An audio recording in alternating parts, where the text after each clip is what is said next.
మోసగాళ్ల సంఖ్య బాగా పెరిగిపోయింది. కడవరి దినాలు కదా, నేను చెప్తున్నాను, ఇంకా పెరిగిపోతారు. ఎక్కడితో ఆగదిద్ది. మనం అవకాశం ఇచ్చామా సాతానికి, అల్లుకుపోద్ది. సాతాను గురుగుల్ని చిన్నగానే ప్రవేశపెడతాడు. కలుపు మొక్కల్ని ఒక చోట స్టార్ట్ చేస్తాడు చిన్నగా, కానీ అవి ఏమవుతాయి? విస్తరిస్తూ విస్తరిస్తూ విస్తరిస్తూ వెళ్ళిపోతాయి. ఈరోజు క్రైస్తవ్యం కూడా అలాగే.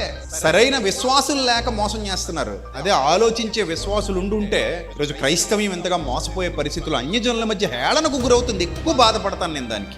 ఏమీ తెలియని వాడు ట్రోల్ చేస్తున్నాడు దేవుని జ్ఞానం తెలుసు అన్నవాడిని. పౌలు ఒకప్పుడు ఏమన్నాడు తెలుసా? జ్ఞాని ఏమాయను, శాస్త్రి ఏమాయను, ఈ లోకపు తర్కవాది ఏమాయను అని సమాజంలో సవాలు చేసి నిలబడి దేవుని జ్ఞానాన్ని బోధించినటువంటి యోధుడు ఒక రోజు అపోస్తలుడైన పౌలు. అన్యజనులు కూడా ఆయన ఎంతో ఇష్టపడ్డారు, చాలా మంది ప్రేమించారు, గౌరవించారు. ఆయన ఎంతో మందితో తర్కించాడు. అందులో గొప్ప గొప్ప వాళ్ళు ఉన్నారు, మహాసభలోని వారు ఉన్నారు. వాళ్ళందరితో తర్కించాడు. వాళ్ళందరితో తర్కిస్తుంటే ఆయనతో వాదించలేక ఇతను పొగరబోతున్నారు, లేకపోతే ఇంకోటి అన్నారు. కొంతమంది మాత్రం అమ్మో ఇతనికి జ్ఞానం ఎక్కడి నుంచి వచ్చింది, ఎంత గొప్ప జ్ఞాన సంగతులు చెప్తున్నాడు అని ఆశ్చర్యపోయారు.